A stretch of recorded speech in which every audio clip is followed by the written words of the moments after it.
kanda. Sa lenda oma mõtetega üle ilma lenda. Alla pole üleliia vara vaja tulla. Anda täpselt nõnda palju nagu sul on anda.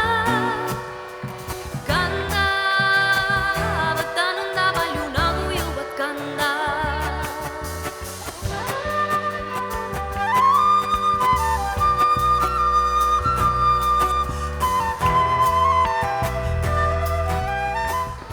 Mul on väga hea meel, et see spordiväljak või staadion on lõpuks valmis saanud.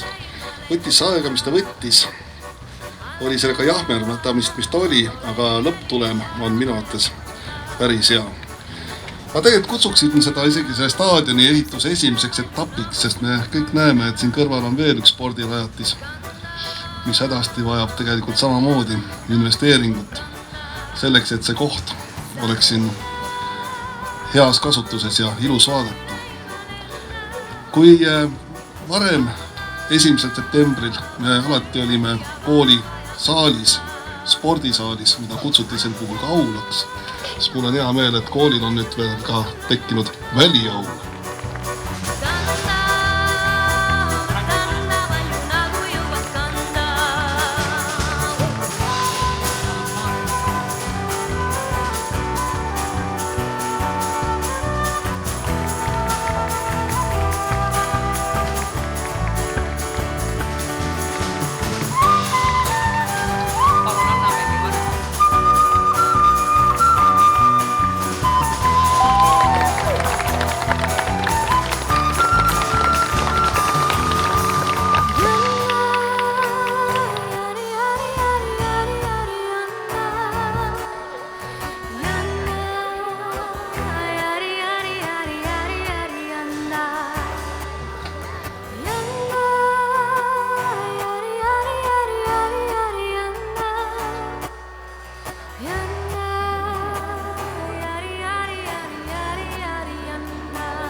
Koolipere, armas vilistlane ja õpilane, väärt praegune ja kunagine õpetaja või töötaja, head selle koolimaja direktorid.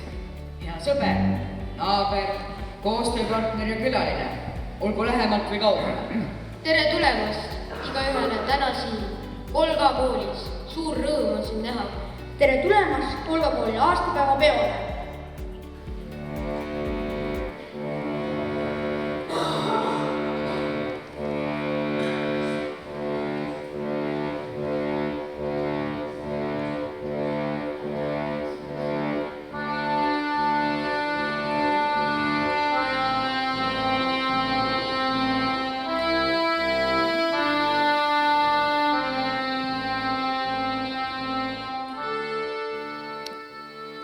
Lugupeetud vilistlased, kolleegid ja külalised.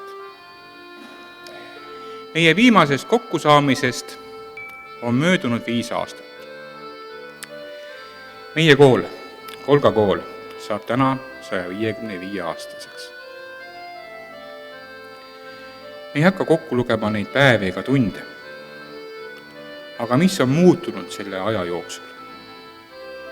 Õppimine ja õpetamine on ikka jäänud, mitte küll enam nii, nagu 155 aastat tagasi, kui Kolga kool alustas Uuri külas Vaadisepa talus omal ajal.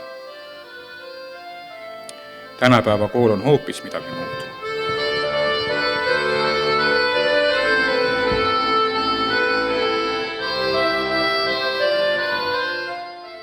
Et Kolga kool on siit tegelikult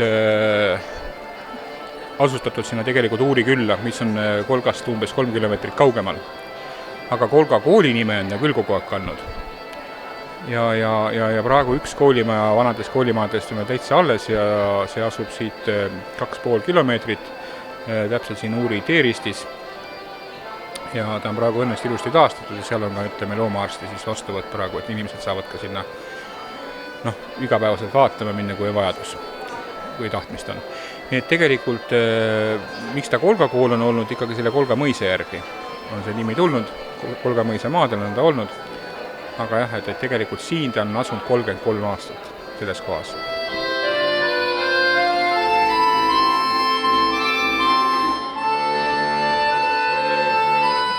Mina olen siia majja tulnud 2002, et siis oli juba staadioni remonditeema kogu aeg päevakorras. Ja erinevatel põhjustel siis see kogu aeg lükkus edasi ja see staadiga oli siis selline asi, et lõpuks, kui otsustati seda ehitama hakata, siis toimus siin ka võimuvahetus ja siis tekkisid ka erinevad nägemused, kuidas seda staadioni teha ja see tekitas päris palju vaidlusi. Et sellepärast see staadioni ehituse algus ka nagu venis ja selle staadioni ehituse algusega me saime algust teha oktoobrikuus eelmine aasta, kui mälu ei petas, ütleme ikkagi hilissügisel. Ja siiski niivõrd edukalt, et enne lumetulekut said kõik ettevalmistustööd tehtud, kõik need pinnasetööd, kõik vana asfalt eemaldatud, uued pillustikud pandud, uued põhja tehtud, ütleme, kõik sai tehtud nii kaugele, et kui kevadel lumi sulab, et saaks alustada siis asfaldi, tartaankatte ja murupaigaldusega. Aga kevad oli pikk, asi jälle natukene venis, nii et me päris kooli lõpuks seda valmis ei saanud, aga jaanipäevaks oli asi tehtud, nii et tegelikult praegu siis see tulemus, mis te näete, on meil siis tegelikult kasutusel juba jaanipäevast saadik, need suvel juba väga aktiivselt kogukond seda staadioni kasutas, kuna ta on kõigil avatud. Mis käsid, ära iial väsi, ära väsi, palun ära väsi, ära iial väsi, ära väsi.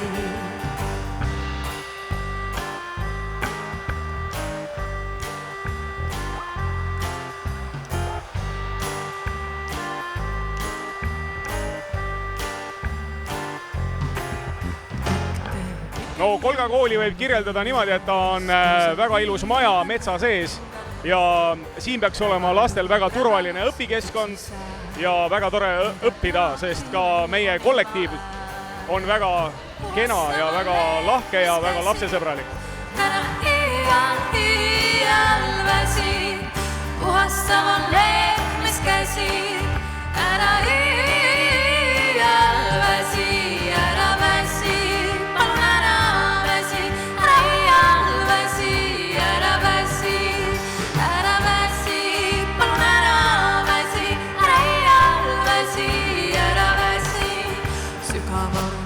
Mäevere eel vääratab vist iga jalg sellel teel.